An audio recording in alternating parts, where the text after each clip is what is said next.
Salve Maria Santíssima, muito bom dia.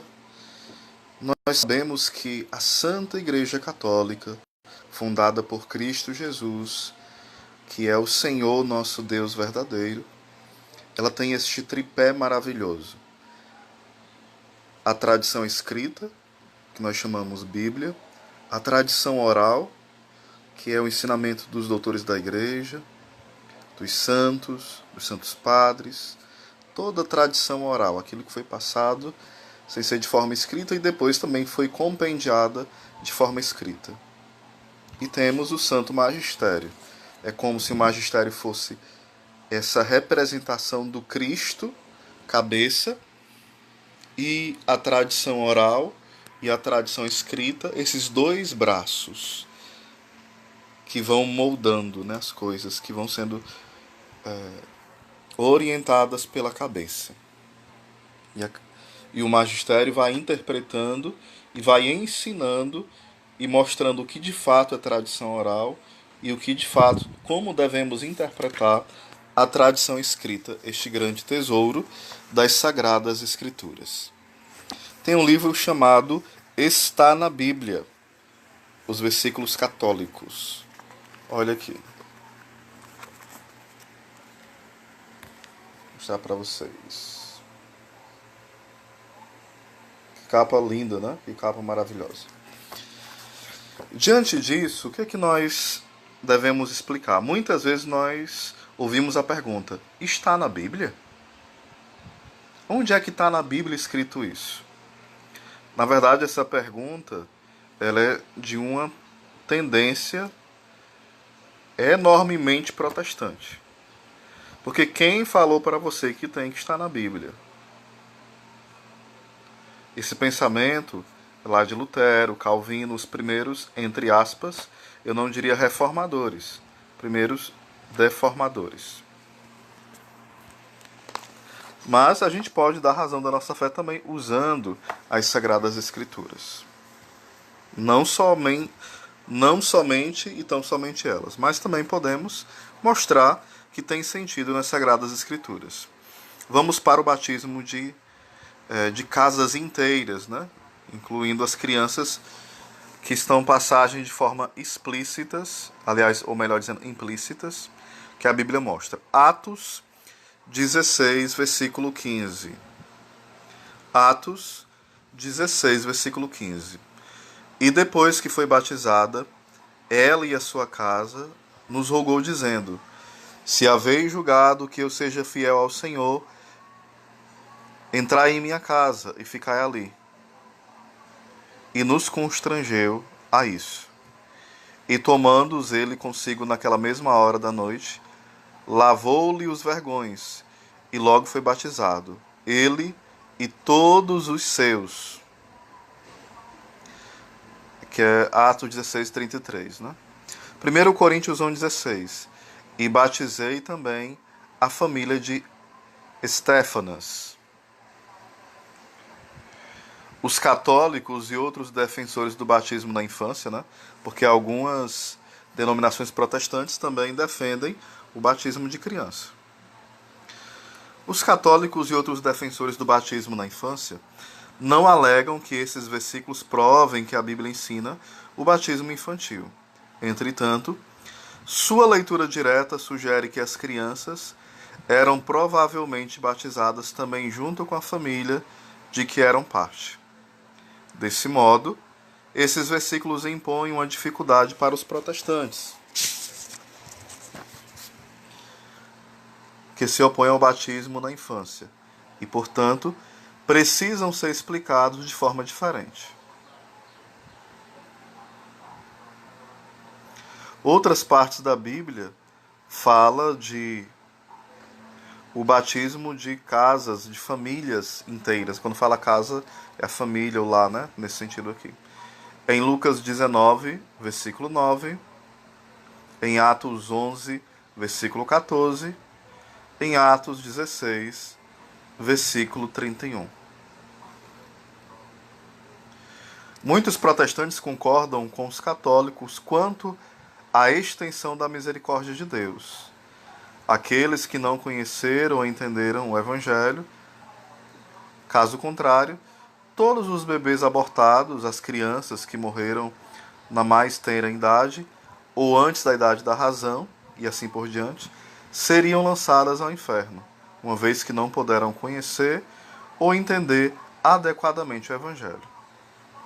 Ou seja, nós cremos na misericórdia de Deus, que alcança, né, as crianças abortadas, e nós cremos, sim, que o Senhor, de uma forma misteriosa, não de uma forma ordinária, mas de uma forma por outras vias, né, alcance essas criancinhas. O batismo é necessário para a salvação, mas com isso nós não estamos dizendo que todos que não foram batizados estão condenados ao fogo do inferno. Parece contraditório, parece paradoxal, mas não o é. O herege, aquele que faz a haires, escolhe uma das partes, né?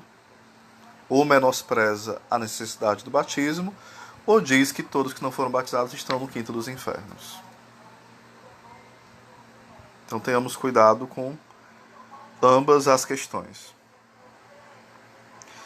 Portanto, o entendimento completo do Evangelho ou dos meios da graça, pelas quais alguém é salvo, não é necessária a salvação. E tanto os católicos quanto os ortodoxos e a maioria dos protestantes incluem o batismo como fator crucial dessa salvação.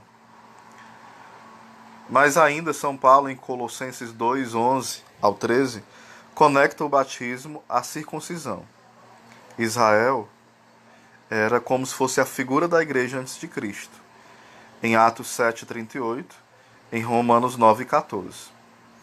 A circuncisão dada aos meninos aos 8 dias de vida era o selo da aliança de Deus com Abraão, que também se aplica a nós. Gálatas 3,14 e Gálatas 3,29. Era um sinal de arrependimento e de futura fé. Romanos 4,11. As crianças eram partícipes da aliança, tanto quanto os adultos. Gênesis 17, versículo 7. Deuteronômio, capítulo 29, versículo 10, 11 e 12. Mateus 19 e 14. De forma análoga, o batismo é o selo da nova e eterna aliança em Cristo. Significa a limpeza dos pecados, tanto quanto a circuncisão. Deuteronômio 10, 16, Deuteronômio 30, versículo 6, e Jeremias 4, versículo 4, e Jeremias 9, 25, e Romanos 2, o versículo 28, e Filipenses 3, 3. Aqui nós falamos também do pecado original, né, que o Salmo 51 vai falar, o pecado de herança, onde vai falar sobre essas questões.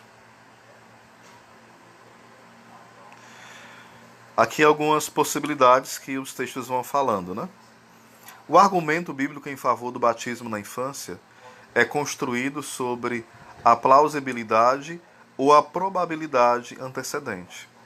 São deduções feitas de tal modo que nos induzem a concluir que um certo estado de coisas é mais ou menos provável, mas não de forma absoluta provado. Os passos dedutivos concernem nas seguintes questões. Primeiro ponto. Todos concordam que a Bíblia refere-se ao batismo de famílias inteiras. É razoável supor que a maioria das famílias, especialmente no mundo antigo, incluíam crianças. A Bíblia, de forma específica, inclui as crianças nos parâmetros que usa para definir as pessoas incluídas em uma família. Caso houvesse necessidade de afirmar essa suposição de bom senso, pelo menos 8 vezes, veja os trechos citados de forma anterior, que a gente já citou aqui, né? Portanto, é bem provável que os batismos de famílias inteiras incluísse também as crianças. É bastante improvável que batismo de famílias inteiras, dando por certo a premissão de que as famílias podem incluir, e normalmente inclui crianças, jamais tenham incluído crianças. Portanto, as crianças com maior probabilidade também eram batizadas. Então aqui são alguns pontos, né, sobre o batismo de crianças. Sobre a regeneração batismal. Atos 20, versículo 3 ao 5, que é a grande conversa de Nicodemos com Jesus, né? Jesus respondeu: na verdade te digo, que aquele que não nascer da água e do Espírito não pode entrar no reino de Deus. Atos 2:38. E disse-lhes Pedro: arrependei-vos, e cada um de vós seja batizado em nome de Jesus Cristo para o perdão dos pecados, e recebereis o dom do Espírito Santo. Atos 22:16. E agora, por que te detens? Levanta-te e batiza-te, e lava os teus pecados, invocando o nome do Senhor. 1 Coríntios 6:11. E é o que alguns têm sido, mas haveis sido lavados, mas haveis sido santificados, mas haveis sido justificados, em nome do Senhor Jesus Cristo e pelo Espírito do nosso Deus. Tito, capítulo 3, versículo 5. Não pelas obras de justiça que houvéssemos feito, mas segundo a sua misericórdia. Ele nos salvou pela lavagem da regeneração e da renovação do Espírito Santo. 1 Pedro 3, versículo 19 e 21. No qual também foi e pregou aos espíritos em prisão, os quais no outro tempo foram rebeldes, quanto à longanimidade de Deus esperava nos dias de Noé, enquanto se preparava a arca, na qual poucos, isto é, 8 pessoas se salvaram pela água, que também, como uma verdadeira figura, agora vos salva. Ou seja, a arca de Noé, né, e o dilúvio era a figura do batismo. Agora vos salva o batismo, não do despojamento da imundície da carne, mas da indagação de uma boa consciência para com Deus pela ressurreição de Jesus Cristo. O batismo, às vezes, ele é comparado com um útero, onde nasce uma vida nova, e é comparado também ao sepulcro, onde é sepultado o homem velho e nasce o homem novo. A gente vai estar falando ainda sobre o batismo em outros momentos, tá bom? Sobre o batismo de crianças. Um abraço para todos.